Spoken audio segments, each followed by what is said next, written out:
പ്രീസ് Lord, ദൈവനാമത്തിന് മഹത്വമുണ്ടാകട്ടെ.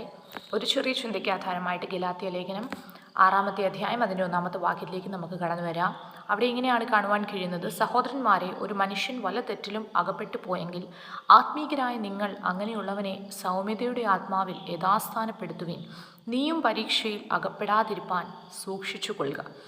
അവിടെ അപ്പോസ്തലനായിരിക്കുന്ന പൗലോസ് ഗലാത്യർക്ക് ലേഖനം എഴുതുമ്പോൾ ഇപ്രകാരമാണ് പറയുന്നത്: ആത്മീകരായ നമ്മൾ, ഒരു വ്യക്തി ഒരു തെറ്റിൽ അകപ്പെട്ടു പോയാൽ ആ വ്യക്തിയെ യഥാസ്ഥാനപ്പെടുത്തണം. അത് പറഞ്ഞിട്ട് താൻ ഇപ്രകാരമാണ് പറയുന്നത്: നീയും പരീക്ഷയിൽ അകപ്പെടാതിരിപ്പാൻ സൂക്ഷിച്ചു കൊള്ളുക. ക്രിസ്തീയ ജീവിതത്തിൽ പരീക്ഷകൾ കടന്നു വരും. എന്നാൽ ദൈവത്തിൻ്റെ വചനം നൽകുന്ന ഒരു ഉറപ്പ്, കർത്താവ് നമുക്ക് കഴിയുന്നത്, സഹിപ്പാൻ കഴിയുന്ന അത്രയും പരീക്ഷകൾ മാത്രമേ കർത്താവ് നൽകൂ. കർത്താവ് ഒരു പരീക്ഷ അനുവദിക്കുവാണെങ്കിൽ അതിൻ്റെ കൂടെ ഒരു പോംവഴിയും കൂടെ കർത്താവ് ഒരുക്കിയിട്ടുണ്ട് എന്നാണ് ദൈവത്തിൻ്റെ വചനത്തിൽ നമുക്ക് കാണുവാൻ കഴിയുന്നത്. യേശു കർത്താവിൻ്റെ ക്രൂശീകരണത്തിന് മുൻപായിട്ട് കർത്താവ് ഗെത്സമനിയിൽ പ്രാണവേദനയോടെ പ്രാർത്ഥിക്കുന്നതായിട്ട് നമുക്ക് കാണുവാൻ കഴിയുന്നുണ്ട്. ആ സമയത്ത് യേശു തൻ്റെ 3 ശിഷ്യന്മാരോട് പറയുന്നൊരു കാര്യം, അത് മർക്കോസിൻ്റെ സുവിശേഷത്തിൽ നമ്മൾ വായിക്കുമ്പോൾ പത്രോസിൻ്റെ പേര് കർത്താവ് എടുത്തു പറയുന്നുണ്ട്. മറ്റ് സുവിശേഷങ്ങൾ നമുക്കത് കാണുവാൻ കഴിയുന്നില്ല. മർക്കോസിൻ്റെ സുവിശേഷം 14-ാമത്തെ അധ്യായം അതിൻ്റെ 37-ാമത്തെ വാക്യത്തിൽ ഇങ്ങനെ പറയുന്നു: പിന്നെ അവൻ വന്ന് അവർ ഉറങ്ങുന്നത് കണ്ട് പത്രോസിനോട്, ഷീമോനെ, നീ ഉറങ്ങുന്നുവോ? ഒരു നാഴിക ഉണർന്നിരിപ്പാൻ നിനക്ക് കഴിഞ്ഞില്ലയോ? പരീക്ഷയിൽ അകപ്പെടായിപ്പാൻ ഉണർന്നിരുന്ന് പ്രാർത്ഥിപ്പീൻ. ആത്മാവ് ഒരുക്കമുള്ളത്, ജഡമോ ബലഹീനമത്രേ എന്ന് പറഞ്ഞു. നോക്കിക്കേ, ഈ ഒരു സുവിശേഷത്തിൽ കർത്താവ് എടുത്തു പറയുകയാണ്: ഷീമോനെ, നീ ഉറങ്ങുന്നുവോ? നിനക്ക് ഒരു നാഴിക ഉണർന്നിരുന്ന് പ്രാർത്ഥിപ്പാൻ കഴിഞ്ഞില്ലയോ? പരീക്ഷയിൽ അകപ്പെടാതിരിപ്പാൻ ഉണർന്നിരുന്ന് പ്രാർത്ഥിപ്പീൻ എന്ന് കർത്താവ് പറയുക. നമ്മുടെ ജീവിതത്തിൽ പരീക്ഷകൾ കടന്നു വരുമ്പോഴല്ല നമ്മൾ പ്രാർത്ഥിക്കേണ്ടത്. അത് കടന്നു വരുന്നതിന് മുന്നമേ അതിൽ നമ്മൾ അകപ്പെടാതിരിപ്പാൻ നമ്മൾ പ്രാർത്ഥിക്കണം. പൗലോസ് ഇപ്രകാരമാണ് പറഞ്ഞത്: പരീക്ഷയിൽ അകപ്പെടാതിരിപ്പാൻ നീയും സൂക്ഷിച്ചു കൊള്ളുക.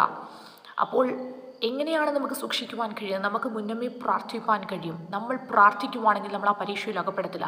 എന്താണ് പത്രോസിൻ്റെ ജീവിതത്തിൽ വന്നു പറ്റിയ പരാജയം? പത്രോസ് ഒരു ഉറപ്പ് കർത്താവിനോട് പറയുന്നുണ്ട്.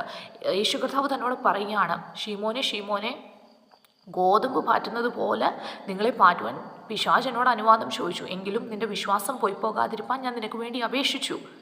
നീ തിരിഞ്ഞു വന്നിട്ട് സഹോദരന്മാരെ ധൈര്യപ്പെടുത്തിക്കൊള്ളുക, ഉറപ്പിച്ചു കൊള്ളുക എന്ന് കർത്താവ് പറയുന്നുണ്ട്. ആ സമയത്ത് ഷീമോൻ പറയുക, അല്ലെങ്കിൽ പത്രോസ് പറയുക: കർത്താവെ, ഒരിക്കലും അങ്ങനെ പറ്റത്തില്ല. ഞാൻ നിനക്ക് വേണ്ടി മരിക്കുവാൻ പോലും തയ്യാറാണ്, കാരാഗൃഹത്തിൽ പോകുവാൻ തയ്യാറാണ്, എല്ലാം പറയുന്നുണ്ട്. Praise Lord.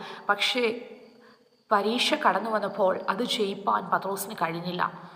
കർത്താവ് പറയുന്നുണ്ട്: നീ അതിൽ അകപ്പെടാതിരിപ്പാൻ ഉണർന്നിരുന്ന് പ്രാർത്ഥിപ്പീൻ. എന്നെ കേൾക്കുന്ന പ്രിയ ദൈവത്തിൻ്റെ പൈതലേ, എനിക്ക് നിങ്ങളോട് പറയുവാനുള്ളൊരു കാര്യം, നമ്മുടെ ജീവിതത്തിൽ പ്രതികൂലം വരുമ്പോഴല്ല, നമ്മുടെ ജീവിതത്തിൽ പ്രതിസന്ധികളോ പരീക്ഷകളോ കടന്നു വരുമ്പോഴല്ല നമ്മൾ പ്രാർത്ഥിക്കേണ്ടത്. അതിന് മുന്നമേ തന്നെ നമ്മൾ ഇരുന്ന് പ്രാർത്ഥിക്കണം.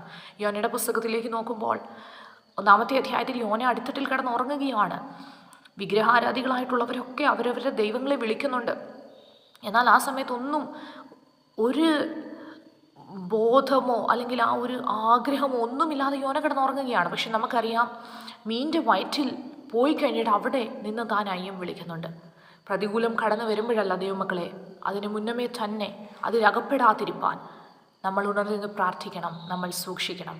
ഈ വശങ്ങളാൽ കർത്താവ് അനുഗ്രഹിക്കട്ടെ. Thank you. God bless you all.